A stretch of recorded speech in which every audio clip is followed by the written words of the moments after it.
seolah-olah menggambarkan bahwa orang Islam itu haus ilmu pengetahuan, haus dengan informasi.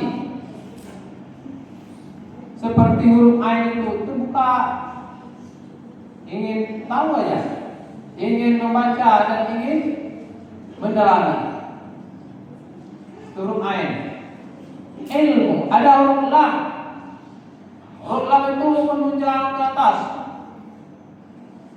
menggambarkan bahwa orang Islam itu ilmunya itu hendaklah berhubungan langsung dengan apa yang dikehendaki oleh Allah.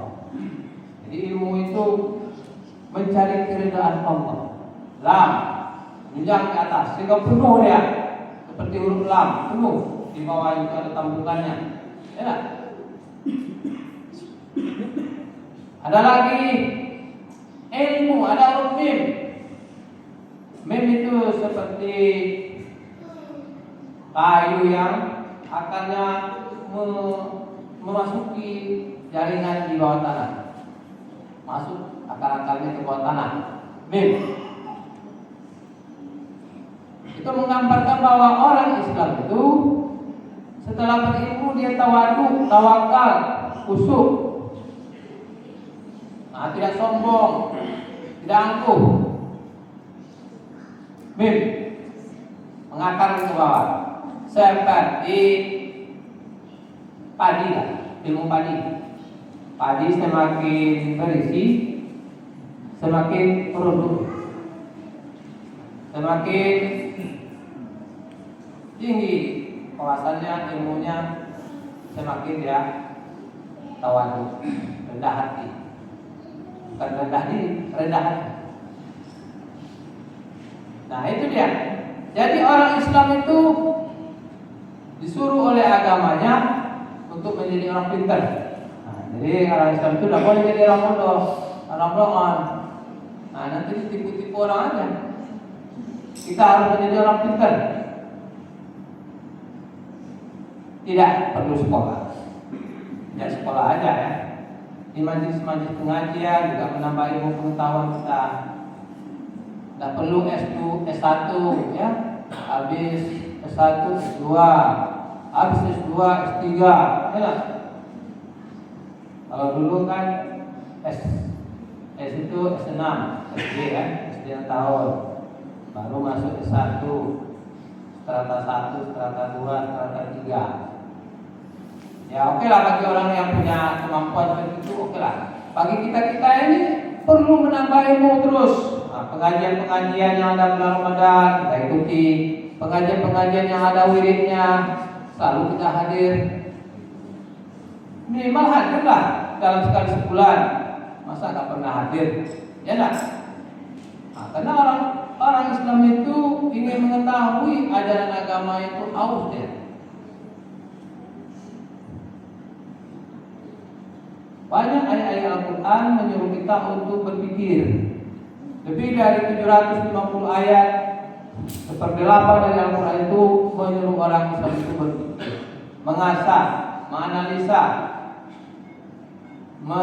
menggunakan daya nalarnya. Coba perhatikan di ujung-ujung Al-Quran itu. Ayat itu ada ayat afala taqilun. Banyak itu ya. Apakah kamu tidak berpikir menggunakan akal? Afala tatafakkarun, apakah kamu tidak menggunakan daya pikir? Afala tazakkarun, banyak itu. Afala tatadabbarun, banyak sekali. Al-Quran mendorong kita supaya menggunakan daya nalar, daya pikir kita. Karena itu kita tidak boleh menjadi orang yang abai terhadap ilmu pengetahuan dan juga ilmu agama. Masa ilmu agama kita kayak itu aja dari SD sampai sekarang ya? Nggak mungkin itu. Kita harus tambah terus.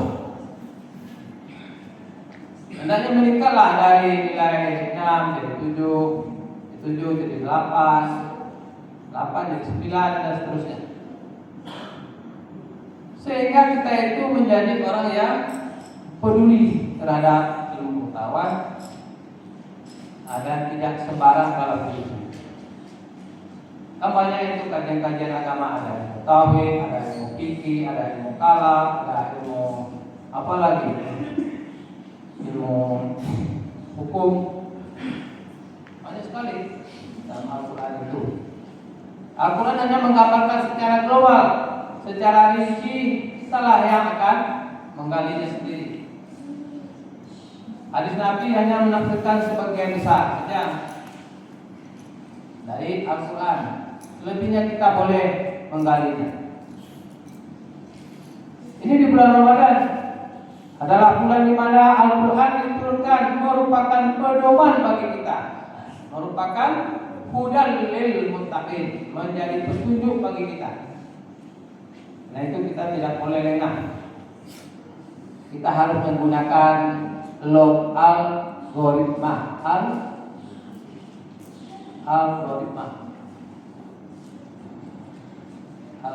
Logaritma itu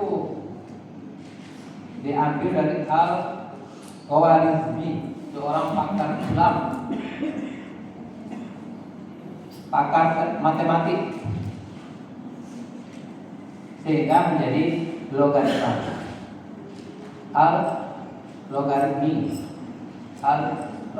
Al-Khawarizmi asalnya.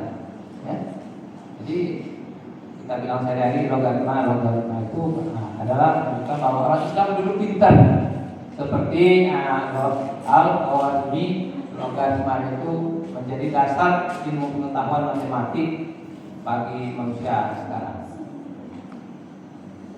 Bapak kaum muslimin sidang yang dirahmati Allah. Karena itu kita harus merujuk, merequest kepada Al-Quran. Kalau kita tidak merujuk kepada Al-Quran, akan terjadilah kerusakan. Zaharal fasadu fil barri wal bahri bima kasabat aydin nas. Kerusakan yang ada di muka bumi ini sebetulnya karena kita tidak pandai mengelola, tata kelola kita kurang. Banyak manusia merusak alam, menebang pohon, terjadilah banjir dan erosi.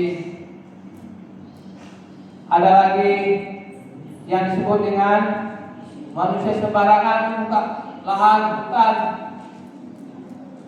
Ya, sembarangan kadang yang kecil-kecil aja lah misalnya. Sembarangan kita terkencing di lubang semut dikecilin. Marahlah dia.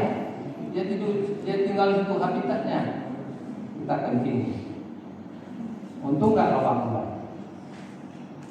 Dikecilin karena kita tidak tahu ada cara buang air yang baik. Begitu juga misalnya hal-hal lain yang kita lihat dalam kehidupan sehari-hari. Betapa manusia rakus, tamak, greedy. Itu sebentar-sebentar yang ketangkap itu oleh KPK itu bukan orang-orang bodoh, orang pintar malah, yang punya ilmu malah ya. Itu kenapa bisa begitu? Orang pintar bisa tertidur karena mereka itu tidak memakai ilmu paling tadi. Huruf mem itu tidak diamalkan, tawaduk itu tidak diamalkan. Ya, dapat rezeki mau banyak lagi, mau rakus lagi. Nah, ini greedy namanya, tamak, kerakusan. Sehingga Allah marah dan Allah menampakkan kemarahannya dengan memberikan banjir, memberikan erosi, gunung meletus dan lain sebagainya. Nauzubillah. Mudah-mudahan Al-Quran kita senantiasa jadikan sebagai pedoman kita dengan sehat, selalu kita membacanya. Apalagi membacanya di dalam bulan Ramadan adalah sangat beribadah bagi kita. Barakallahu li wa lakum fil Qur'an wa nafa'ani wa iyyakum bil ayati wa dzikril hakim wa taqabbal minni wa minkum tilawatahu innahu was-sami'ul 'alim. Allahumma shalli wa sallim bi jalalik wa